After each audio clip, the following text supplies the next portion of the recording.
दोस्तों, आप सभी का स्वागत है हमारे यूट्यूब चैनल एजुकेशन अड्डा विद पीके सर में। जैसा कि आप लोगों को पता था कि हम आप पॉलिटी का जो है टॉपिक डिस्कस कर रहे हैं, जो कि एमसीक्यूज के माध्यम से है और जो इम्पोर्टेंट टॉपिक है उन्हीं को डिस्कस किया जा रहा है क्वेश्चन आंसर फॉर्म में। तो आइए शुरू करते हैं देरी ना करते हुए। तो आज के सबसे पहले प्रश्न की बात करते हैं। तो ये प्रश्न है कि भारत के संदर्भ में निम्नलिखित कथनों पर विचार करिए। सबसे पहला कथन है कि मुख्य चुनाव आयुक्त और अन्य चुनाव आयुक्त, यानी कि जो चीफ इलेक्शन कमीशन आयुक्त और अन्य चुनाव आयुक्तों को समान अधिकार प्राप्त हैं, परंतु मिलने वाले वेतन में असमानता है। पहला स्टेटमेंट ये कहता है कि जो मुख्य चुनाव आयुक्त हैं और जो अन्य चुनाव आयुक्त हैं, उनको जो है वेतन और समान अधिकार दोनों बराबर मिलते हैं।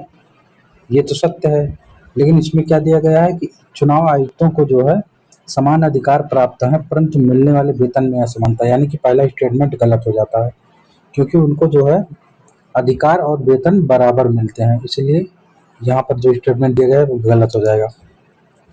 फिर मुख्य चुनाव आयुक्त वही वेतन पाने का हकदार है जितना उच्चतम न्यायालय के मुख्य न्यायाधीश मतलब न्यायाधीश को मिलता है। तो मुख्य चुनाव आयुक्त को वेतन जो सुप्रीम कोर्ट के जो जज होते हैं उनके बराबर मिलता है।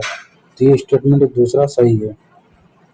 फिर मुख्य चुनाव आयुक्त को उच्चतम न्यायालय के किसी न्यायाधीश, यानी कि जो मुख्य चुनाव आयुक्त हैं उनको जो है जैसे सुप्रीम कोर्ट के जजेस को हटाया जाता है उसी तरीके से इनको भी हटाया जा सकता है। यानी कि तीसरा स्टेटमेंट ये भी सही है। चुनाव आयुक्त का कार्यकाल उनके पद संभालने की तारीख से 5 वर्ष अथवा 62 वर्ष की आयु प्राप्त कर लेने के दिन तक, जो भी पहले हुआ था। मतलब ये वाला गलत हो गया। तो यानी इसका सही ऑप्शन है दूसरा और तीसरा। तो दूसरा और तीसरा किस में है? दूसरा और तीसरा है ये ऑप्शन बी में। तो पहले प्रश्न का जो है उत्तर हो जाएगा ऑप्शन बी, 2 और 3। फिर भारतीय राजनीति के संदर्भ में निम्नलिखित में से कौन सा कथन सही है, इस पर बात करते हैं। तो योजना आयोग की जवाबदेही संसद के प्रति होती है। दूसरा ऑप्शन, राष्ट्रपति संसद के दोनों सदनों के सत्राधीन न होने पर ही अध्यादेश जारी कर सकता है। तो अध्यादेश जारी कब किया जाता है? जब लोकसभा और राज्यसभा दोनों ही सदन जो है सत्र में ना हो, तभी अध्यादेश जारी किया जा सकता है। यानी कि बी ऑप्शन इसका सही है। बाकी तीसरा ऑप्शन, चौथा ऑप्शन ये गलत है। फिर तीसरा प्रश्न आती है, देखते हैं। विधायी शक्तियों की संघीय सूची में समाविष्ट किसी विषय के संबंध में भारत के उच्चतम न्यायालय के अधिकार क्षेत्र बढ़ाने का क्या अधिकार, मतलब अधिकार जो है वो कौन प्रदान करता है? भारत के राष्ट्रपति, भारत के मुख्य न्यायाधीश, विधि न्याय और कंपनी कार्य मंत्रालय, या संसद? जो संसद के द्वारा जो विधायी शक्तियों की संघीय सूची में समाविष्ट विषय हैं उसमें उच्चतम न्यायालय के अधिकार क्षेत्र को बढ़ाने और घटाने का अधिकार है, तो संसद को प्राप्त है ये अधिकार। तीसरा ऑप्शन सही है तीसरे प्रश्न का। हाँ, ठीक। फिर निम्न कथनों पर विचार कीजिए। चौथा प्रश्न है, पहला स्टेटमेंट दिया गया है इसमें, भारत में संसद के दोनों सदनों की संयुक्त बैठक अनुच्छेद 108 के तहत होती है। ये संयुक्त बैठक का प्रावधान आर्टिकल 108 में है, ये तो सही है। लोकसभा तथा राज्यसभा की प्रथम संयुक्त बैठक 1961 में हुई थी। तो पहली जो है संयुक्त बैठक 1961 में ही हुई थी, ये तो सही भी है। फिर दूसरा जो संयुक्त बैठक हुआ था वो बैंक सेवा आयोग निरसन बिल को पारित करने के लिए की गई थी, ये भी सही है। यानी कि इसका सही जवाब जो है डी होगा। 1, 2, 3 तीनों सही है। फिर पांचवें प्रश्न पर आइए, देखते हैं। निम्नलिखित कथनों में से कौन सा एक सही है? वर्ष 1946 में प्रांतीय सभाओं के द्वारा भारत की संविधान सभा चुनी गई थी। जवाहरलाल नेहरू, मोहम्मद अली जिन्ना और सरदार वल्लभ भाई पटेल भारत के संविधान। तो यहाँ पर मोहम्मद अली जिन्ना तो थे ही नहीं, तो ये तो गलत हो गया। भारत की संविधान सभा का प्रथम अधिवेशन 1947 में थोड़ी ना हुआ था, ये भी गलत है। भारत का संविधान 26 जनवरी नहीं 26 नवंबर को बनाया गया था 1949। तो इसका जो है पहला ऑप्शन सही है। प्रांतीय सभा द्वारा भारत की संविधान सभा का जो है गठन किया गया था। तो छठे प्रश्न पर आइए बढ़ते हैं कि निम्न कथनों में से कौन सा एक सही नहीं है। यहाँ बात की जाए कौन सा कथन ऐसा है जो सही नहीं है। तो पहला विकल्प देखते हैं, लोकसभा में अविश्वास प्रस्ताव प्रस्तुत करने के लिए ऐसे कारण जिन पर वह आधारित देना आवश्यक है। यानी कि लोकसभा में अगर अविश्वास प्रस्ताव प्रस्तुत करना है तो जिस कारण से इसको लाया जा रहा है उसको बताना आवश्यक है, तो ऐसा तो नहीं है।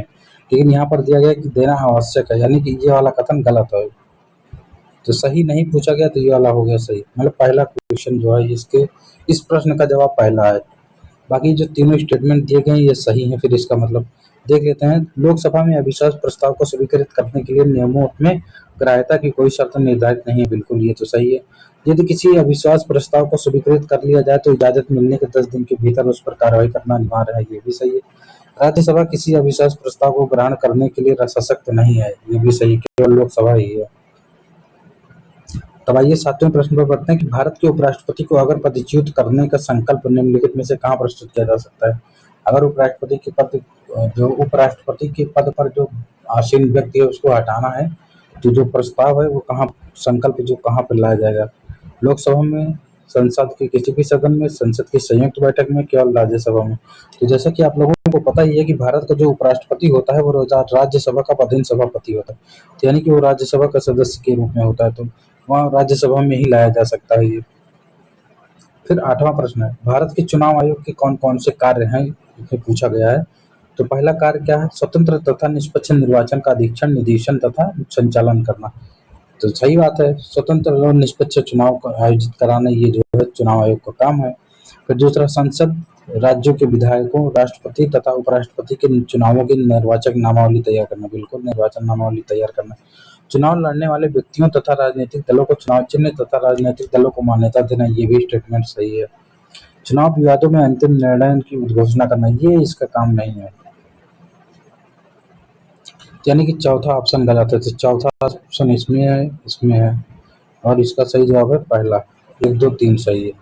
9वें प्रश्न की बात करते हैं कि भारत के संविधान में निम्नलिखित कौन से अनुच्छेद में उपबंध है कि 14 वर्ष से कम किसी बालक को किसी कारखाने या खान में काम करने के लिए नियोजित नहीं किया जाएगा या किसी अन्य परिसंकटमय नियोजन में नहीं लगाया जाएगा? ये कौन से आर्टिकल के तहत है? तो आर्टिकल 45 तो डीपीएसपी है, बाकी ये तो 368 संविधान संशोधन है, फिर आर्टिकल 330 ये भी नहीं है, तो इसका सही जवाब होगा आर्टिकल 24। फिर आइए अगला प्रश्न 10वां प्रश्न देख लेते हैं, जो कि संविधान संशोधन विधेयक अधिनियम से है, विधेयक से। तो ये 104वां संविधान संशोधन विधेयक है, ये पूछा जा रहा है कि किससे संबंधित है।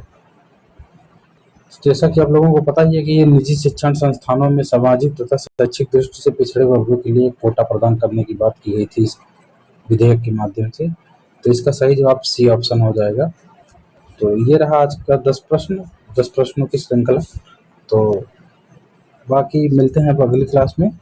तो आप लोगों को इस वीडियो का जो है पीपीटी पीडीएफ अगर चाहिए तो आप लोग टेलीग्राम चैनल और व्हाट्सएप चैनल से भी जुड़ सकते हैं, जिसका लिंक हम डिस्क्रिप्शन बॉक्स में दे देते हैं ऑलरेडी। बाकी हमारे चैनल को सब्सक्राइब करिए, आप लोग शेयर भी करिए। मिलते हैं कल अगले क्लास में, और आज के लिए बस इतना ही, धन्यवाद।